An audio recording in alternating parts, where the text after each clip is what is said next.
Hey everyone, welcome to my next video. This is Nancy, the nurse practitioner from Caregiver Success. We're going to talk today about foot care for seniors. And actually this is foot care for all of us. So we have Dr. Ward, her name is Dr. Katherine Ward Buckley. She is a board certified podiatric surgeon for the past 25 years, and she specializes in taking care of the geriatric population. She is a doctor of podiatric medicine, which takes over 4 years to get this degree, which means that the foot is a pretty complicated piece of our bodies. Is that right, Dr. Ward? Yes, it's actually more complicated than people realize, and it's one of the most overworked and underappreciated parts of our body. Here you can see a model. There are actually 26 bones in each foot and 33 joints. And also there are more than 100 muscles, tendons, and ligaments, and you can see a portion of them in this model. So it's very complicated. So besides talking about the structures of the foot and how complicated they are, we're going to talk about a few more objectives that I should have brought up in the beginning of this lecture. But moving forward, we're going to talk about why foot care is so important for the older adult and the 6 steps we can take for good, healthy feet. And to be familiar with foot problems that are typical for us, many of us, and tips of how to solve them, the problems of having that, and also be familiar with different foot care products that are out there and the special concerns, especially for the diabetic foot. So just moving forward, we're going to continue to talk about the next issue that we want to discuss is what are the reasons that feet are so important for the older adult, Dr. Ward? Well, as we grow older, and certainly at any age, the most important thing for us to do is stay active. So to keep walking, we really need strong and pain-free feet. Mm-hmm. And you said it, you mentioned to me before, I know you have older parents. You have your dad. Tell us about your dad's feet. So my dad is having some problems walking, and he's using a walker now. So every day I remind him to keep moving his ankles. Those are called ankle pumps. Keep your ankles moving. Try to walk as much as possible to keep your leg muscles strong and your feet strong. Mm-hmm. You know, I used to teach my patients like marching in place when they're sitting in the chair too. Like pick up your legs, move your feet. You know, we'll talk about that later on as we go, but you know, like a lot of people just let their feet sit there. They don't do anything with them. They need to move, twiddle their toes, wiggle their toes, right? Right. So you said there are 6 things that we're going to talk about that people should do regularly for their feet. What's number 1, Dr. Ward? The first thing we all have to do every day is really check our skin, both the top of the foot and the bottom of the foot. Okay, and that can be hard for some people because, you know, you almost have to bend your leg over your other leg and look at your foot. I mean, what other things would you suggest, like a mirror or? Mirror, yeah, now they sell mirrors at the end of a stick, which makes it a lot easier. Or some of my patients put a mirror on the floor, which lets them see the bottom of their feet. That's another easy trick. They have to put their glasses on, though, to see that far away, right? To see the bottom of the foot. Or if they have an aide or a spouse or a daughter, they should really look at their feet if they're living with them, right? It's a really important thing. So what are they looking for at the bottom of their feet? Or any areas of redness, that's the main tip off. Certainly pain is a big indicator of a problem. So they say I have pain at the 4th toe. Then the daughter could look at the bottom of the toe and say, Mom, you have a sore there. Something like that. Okay, exactly. So I see. The second thing that we need to do is to check our socks every day. Sometimes we don't feel a sore, but we could see some drainage, either clear or even red, to indicate blood on our socks. Okay, and people should change their socks every day, right? Right. And you recommend like nice cotton socks? I mean, what do you think are good socks to wear? Oh, white socks, preferably moisture wicking. Some people's feet sweat a lot, so moisture wicking socks are the best thing. Yeah, they could be great because they'll prevent like fungal infections too, right, doctor? You think? Exactly. We'll talk about that as we go too. As you can see, we're kind of like leading up to more subjects. So the third thing is examine your shoes, right? Right. And they really need to be replaced at least once a year. And when you get your new shoes or sneakers, it's a good idea to make sure there's plenty of space in the toe area, because that's a big area of problems. So some shoes and sneakers are made with a high toe box. That's always a great idea. What does that around. mean exactly? It It's means there's actually more, that, right? yeah, there's more height in the Okay. toe area. And now, you know, they're making shoes and sneakers with Velcro, so you don't have to worry about tying your shoes, or elastic laces, which makes it a lot easier for people to get Yeah, their shoes because on.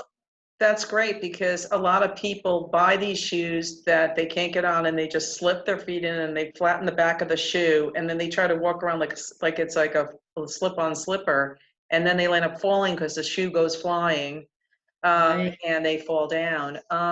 Would you recommend like a long shoehorn so they can get their shoes on so they wear backed shoes? Yeah, that's a great idea, Nancy.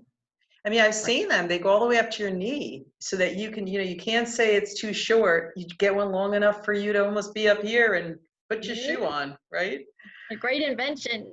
It really, really is. Okay, so the toe box is really important. We'll talk about more of that later. I also have another video with an orthotist, Mr. Drygas. We talked about special shoes and the same kind of premise. So if you look at my other videos, you'll see more information about prosthetic information and orthotic shoes Right. right here in my video library.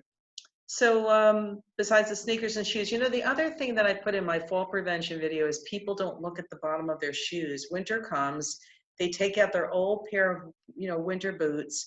They're probably 10 years old because if you live in Connecticut like me, you don't wear them all year round.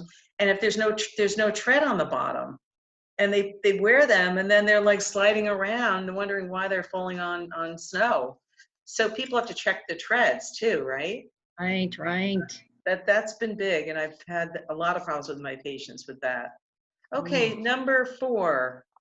What is the next thing out of the 6 Next is importance? applying a moisturizer every day. So Mm-hmm. I have some great samples here. Something like amlactin is a great product. Eucerin. So all of these are available over the counter, very easy to obtain. Mm-hmm. And even another big favorite of mine is simple Vaseline. So especially for your heels, which tend to get very dry, especially in the winter. Okay, so that's really good. Of course, don't put moisturizer between the toes, right? Right. Okay. And then, there's also applicators out there, everybody. If you can't get down to your feet because they seem like they're 100 miles away, you can actually buy an applicator with a pad on them and the pads can get changed and you can actually apply it. But if you can't even get something like that, think out of the box. Go in your kitchen, find something that would be dedicated for your foot, put it in your bathroom. It could be like a soft, not a spatula, but I was thinking about more of the rubber things. What is it? I'm thinking. That's soft and they bend. Right. And you could put, right? That would probably work too, but just you won't use it for cooking anymore, right? Okay, that would be really good. And so then you do it because sometimes if people don't have a way to get it on, they just say, oh, I give up. And then they just Right. look there. Right. Okay. You also mentioned number 5 about toenails. Tell us about toenails. Right. So we really do need to check our toenails regularly and trim them regularly. If you're feeling an ingrown toenail, certainly see your podiatrist sooner than later. But generally speaking, you really need to cut them straight across. Okay, so I tend to get ingrown toenails and I don't wear pointy shoes. It just must be, my toes kind of go into my big toe goes into the next toe. It's just the way I walk. So I always get on the inside nail. Right, I should be cutting that in a curve, right, Dr.? right, to prevent it from getting worse. Okay, because they do get tender and they're not fun, for sure. So number 6, what's the 6th thing, Dr. Ward? Is stretching your toes and ankles every day. Keep your ankles and feet strong as possible. Okay, because a lot of people don't really move their feet. They get up and they go. It's like you need to do things with your hands and your shoulders. The same goes with our feet, our ankles, our hips. Every moving part should be moved. Right. Every day, at least once, at least. Especially like in the morning before you even get out of bed. That's a perfect time to loosen everything up. That's a great idea. While they're lying in bed, you could do stretching, you can just take some deep breaths and just curl in and out and just move everything around. That's a great idea, because I see my Parkinson's patients, they tell me they're so stiff. I'm like, you gotta move everything before you get out of bed. So we want to talk about Medicare for a minute, everyone, because Medicare doesn't cover for a podiatrist to see you regularly unless you meet certain criteria. Dr. Ward, can you tell us more about that? Yeah, so Medicare pays for nail care if you have a fungus, as well as a pain or diabetes or bad circulation. Okay, so you the really doctor, need, you really need to have a few different diagnoses and not just long toenails for Medicare to pay for that. so your primary doctor or clinician would give the referral and they need to put a code on there that would allow you to be getting this care, correct? Right, Okay. right. Yeah. Okay, good. So what are the most common foot problems that seniors tend to get? I know there's lots of different problems. Let's start with bunions, right, Dr. Ward? Oh yeah, bunions are very common. And sometimes easy to relieve any pain just by getting a wider shoe or sneaker. If that doesn't work, Are there they are usually in the fifth toe? Is that why you're saying a wider shoe? wider. Well, there's actually two types of bunions. One type is near your big toe. This bone sticks out. There is also a tailor's bunion on your fifth metatarsal. Oh. Either one requires a wider width, as well as certain cushions, which can also solve the problem. And then if all else fails, there's always surgery to have the bone removed. Oh, wow. Okay. And are there other things that there are devices out there that you can actually strap on? They're like little stabilizers. How do they work for that? They work by separating your first and second toes. There are many different toe spacers. This is an example here, a nice thick cushion which keeps your toes separated and will keep your first toe more straight. Okay. And if you do it early enough, you can really prevent this whole curvature of the toe, which Right, you can slow it down. So it's usually caused by tight shoes, pointy shoes, poor fitting shoes. Right, and Mostly? sometimes genetics, sometimes. Genetics too. Oh boy. Okay. And surgery is not really fun. I had a friend who had 2 bunionectomies done at once, both feet. Wow. I know. She had to be carried everywhere. But so that was incredible that she did that. Okay, Yeah. corns and calluses. That's another one that's big, right? Yeah, very common. So the definition of a corn or callus is just some dead skin which grows over a bony prominence from too much pressure. So the key is to relieve the pressure, once again, with a wider shoes or sneakers, a high toe box, more space for the toe. And also there's some great cushions. This is called tube foam, which is available at ShopRite, other stores, as well as CVS. Goes over the toe just to give it a little cushion. So it goes right over the toe, you said, right down to the base. Exactly. So the little circle ones that people stick on with a sticky on the back, are they any good? Yeah, those can work too.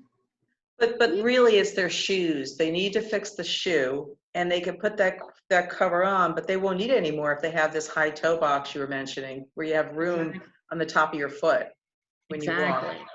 Good point. So we're going to talk about later some companies that have all these supplies, but I will tell you I was in a couple major grocery stores lately just for fun before our video and went to the aisle where they had the foot stuff and they had like a large selection of many different things, so you really could buy decent appliances without going to a medical supply store lately. Exactly.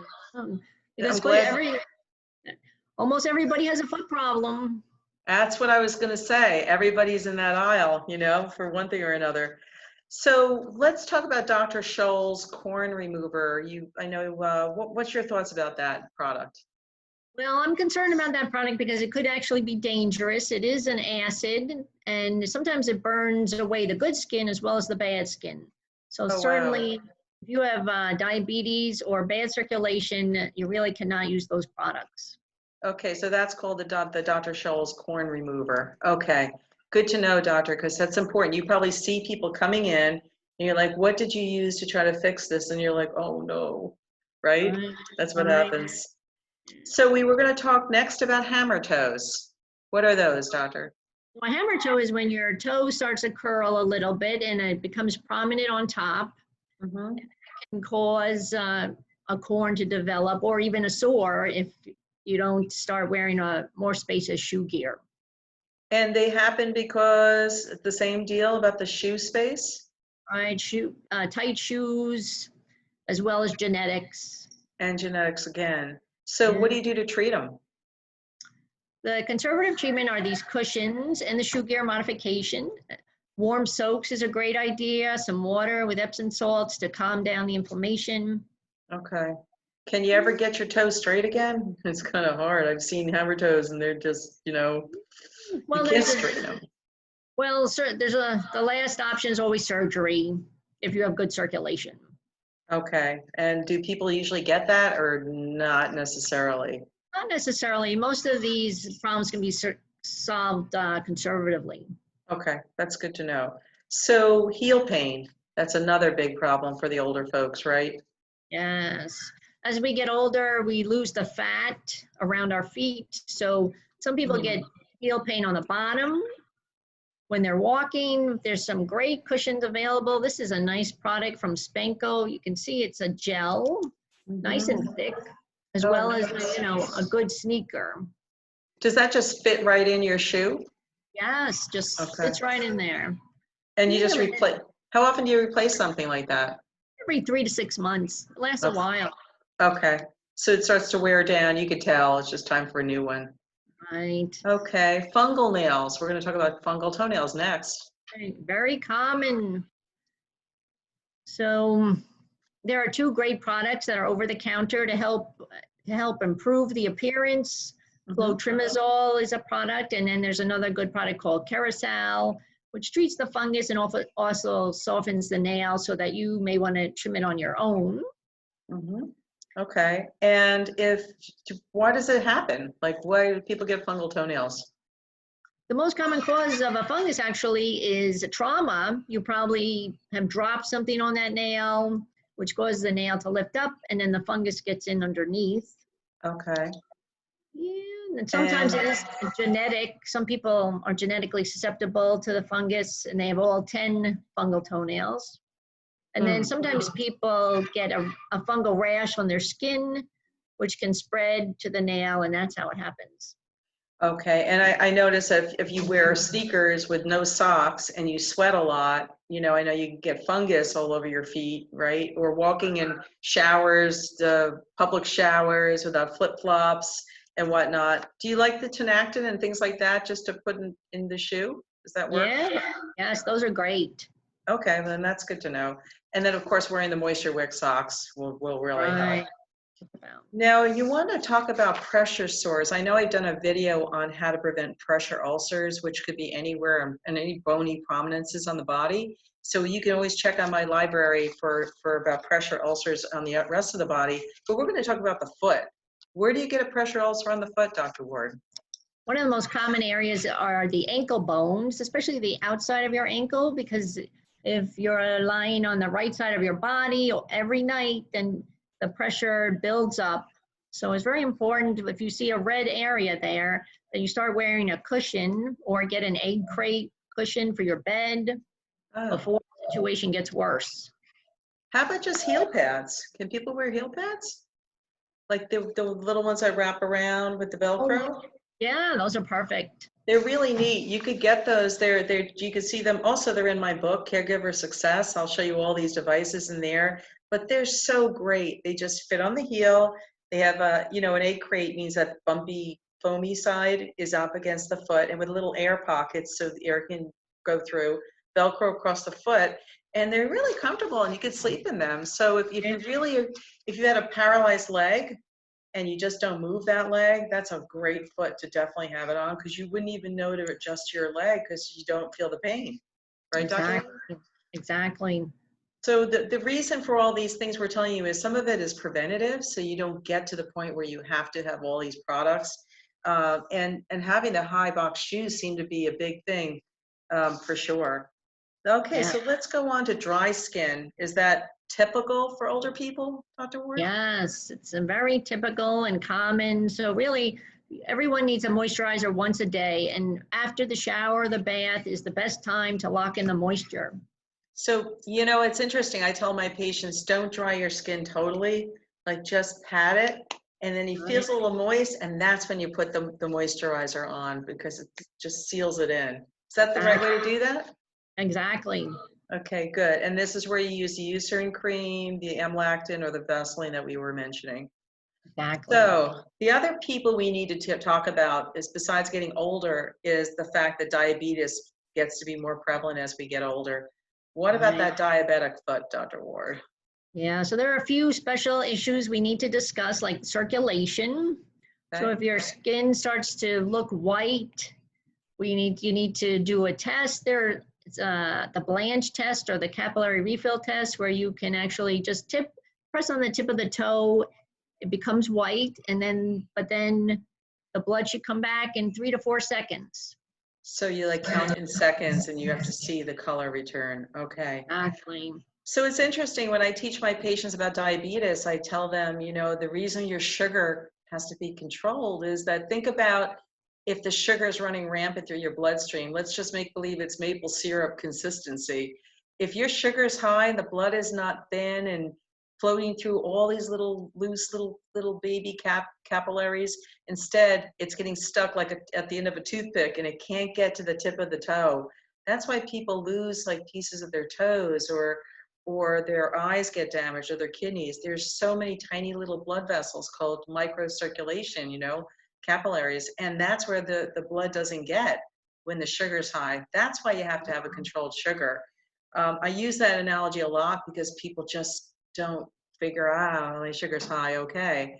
Well, that's what happens. The damage could be anywhere in the body. Right. And the high sugar also damages the nerves. So some people get neuropathy, where they can't feel their skin so well, and they can get a sore without even realizing it. So that's like you could step on a piece of, a nail or something, and you wouldn't even know it's there. Oh my gosh, that could be terrible. Yeah. So how do you test for that? Sorry, Dr. Ward, how do you test for that? There's a special, it's called a Sims-Weinstein monofilament. It's a little filament that I press against the skin, and if you don't have neuropathy, you can feel it. So if you cannot feel that, that means you really have to be extra careful. Obviously, no walking barefoot when you have diabetes. That could be dangerous. Okay, so that's really good to know. So when somebody comes to see you for their visit, they're going to get this little microfilament test to see whether they have any signs of neuropathy, and you're watching that per visit, right? Just seeing if there's changes.